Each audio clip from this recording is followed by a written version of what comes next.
And because he's not a typical big guy, he fits playing with LeBron because he's not a big guy that, plays in the middle in front of the rim.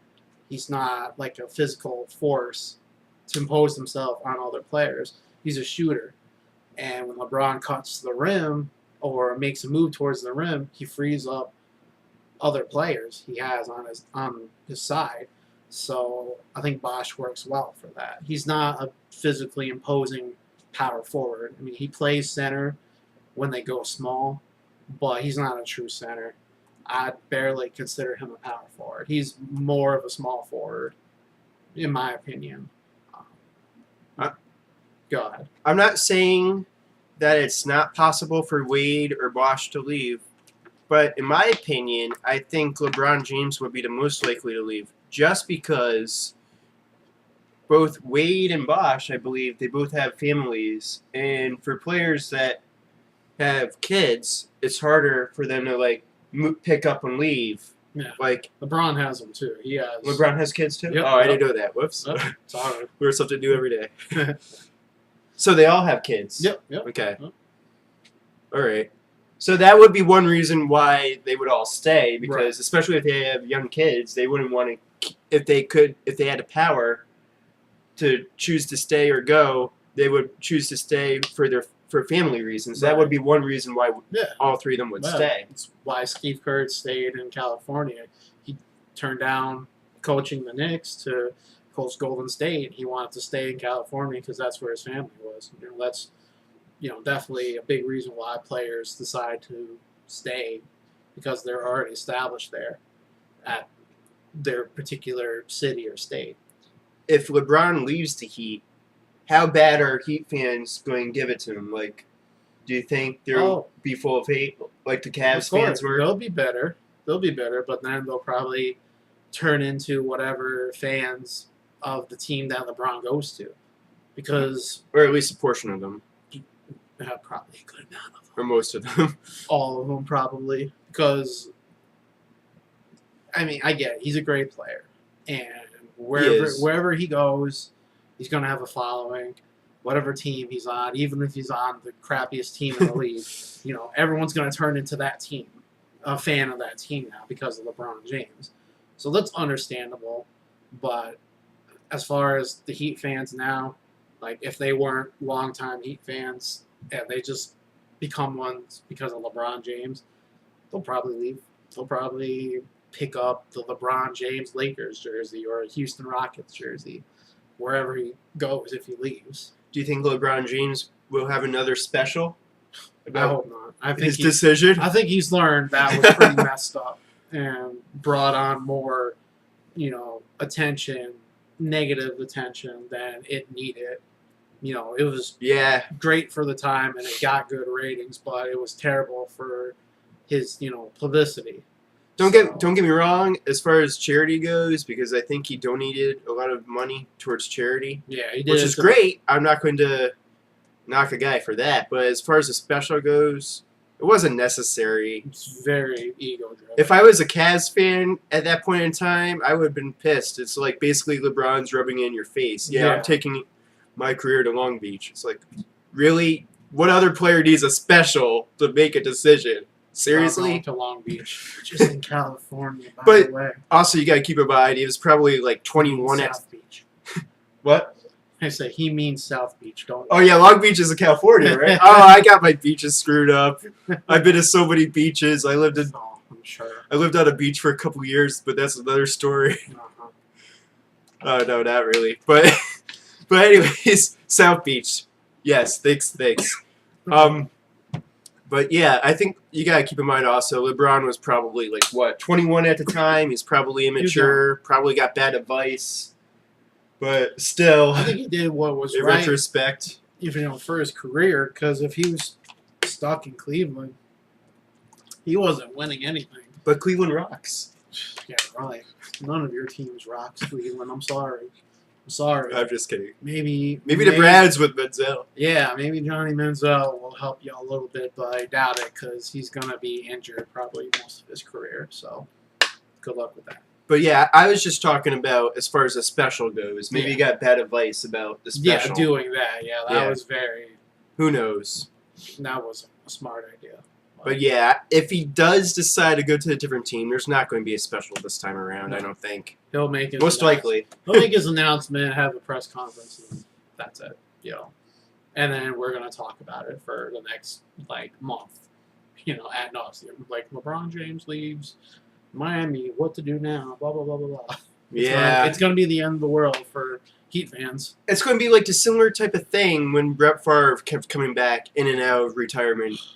It's going to be like this whole, even though it's a different sport and different player, obviously, but it's like the same type of scenario. I see like SportsCenter being 24/7, like talking about his possible decision for weeks and weeks and months and months, like Brett Favre. Oh, yeah.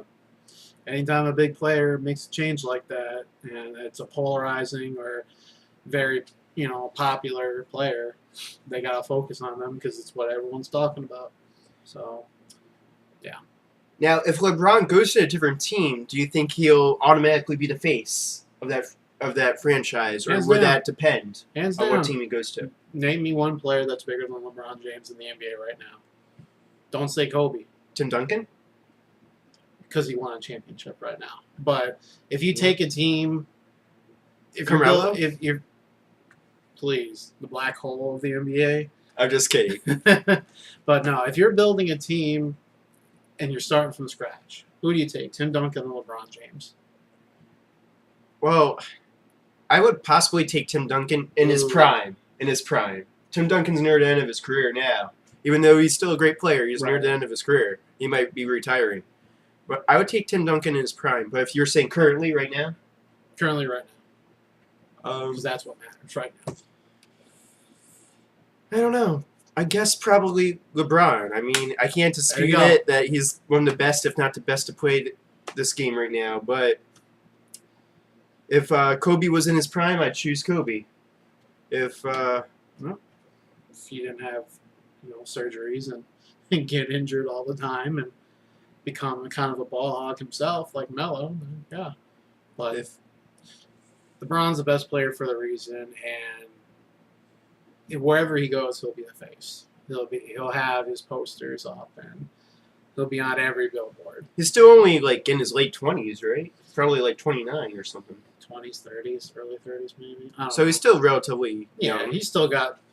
He's going to be around for a long. More. Yeah, he's going to be around for a long time, barring any major injury.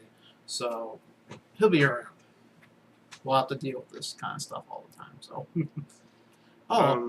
but it'll be an interesting next couple weeks to see what happens because free agency starts July 1st, and then players can start officially signing July 10th. But as you know, when free agency starts, reports come out, sources come out that a player will go here, and then that's just the July 10th is just the date you have to wait to officially sign something. But you can make a decision like I'm going to whatever team beforehand. When do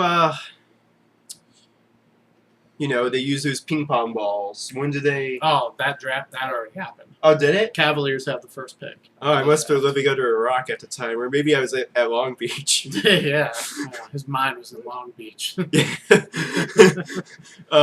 But yeah, no, the draft's all set. And that's a whole nother topic there. What's going on with the draft? But I'm gonna focus on free agency and trades and stuff because that seems to be the more lucrative. It seems to be the more talked about. That and teams kind of live or die by their free agents and their trades more so than their draft picks. Other than very few players that come out of a draft every year, very few of them make that much of a significant difference to a franchise. Very few. So your team's going to be built through the trade, through free agency. So that's true. I got a two-part question for you. Sure. One, do you think Carmelo Anthony leaves the Knicks? To answer that, today it was official that he announced he is opting out. Oh, of really? his I didn't hear contract. that. Yep, it was just announced maybe a couple hours ago. From let's see, it's 3:35, so a couple hours ago, around 1 o'clock or so, he made it official that he was going to opt out. It was known for some time that he would opt out and test free agency, but it was never like official. He never came out and said that's what he's going to do. Now it's official. So as of July 1st, he's not going to be a Knick. But wait, just because a player opts out doesn't necessarily mean that they're leaving the team, right? Correct. He could re-sign with the Knicks for a different deal. But it's a big possibility that he. I think it's a better possibility he ends up somewhere else. Melo sees how the Knicks are and knows they're a dumpster fire, and he's going to split. Well, they just did get Phil Jackson, one of the best coaches in NBA history. Yes, and if he was a coach, I bet you Melo would stay. But he's not a coach. He's a general manager or general manager type, position. He'll make basketball decisions and bring in players and stuff, which is good. He's smart. He knows what good players look like, so he'll bring them in. But the thing is, their money was so tied up on contracts with Melo, with Stoudemire, with Tyson Chandler, with a bunch of other players, Shumpert. Their money's tied into them. They don't have a lot of wiggle room this offseason. Next season, at the end of next season, some of the biggest contracts come off the books for the Knicks. So they can start looking to get some big-name players. After next season, someone can correct me if I'm wrong, Kevin Durant's a free agent. I bet you they make a pull for him. They make a play, a strong play for him, because next to LeBron James, he's the best player. Second best. So, and they'll have the cap space. They'll be able to afford a max contract for Kevin Durant. You would just need some pieces around him, get a good point guard to distribute the ball. There you go. Well, even though Phil Jackson isn't a coach anymore, he still has sway to bring over great players and coaches. Yeah. I completely agree. But you can have all the sway and all the influence that you want, but if you don't have the resources to bring these great players over, as in money, yeah, pretty much. That's a good point. And if you don't have the attractiveness, New York, it's New York City, it's the big lights and cameras always on, and tons of opportunity for endorsements and stuff. But at the same time, are you going to win there? That's a lot of basketball players' main concerns. Are you going to win? Because without Carmelo, Amari Stoudemire, he's also a free agent too. He's been reduced to a bench player, and plus he's good. He gets hurt a lot too. Yeah, I mean he's good on the bench. That's his role, and he does it very well. But the Knicks aren't what they used to be. So I think players know that. I think there's also a big problem. His name is James Dolan, that owner who sticks his nose into everything, who's better at running the Rangers because they made it to the Cup Finals than the Knicks. So he owns both teams? He owns both teams. I didn't realize that. Wow. He has a lot of different things. Wow. Not just sports related, but he's got TV stuff and a whole bunch of other businesses. The guy makes more money than I'll see in 10 lifetimes. So, wow. But that's a big deterrent too, because Dolan, he likes to get involved and he's like a Jerry Jones from the Cowboys. Jerry Jones sticks his nose into everything when he should just be like, I'm the owner, I'll sign the checks, and that's it.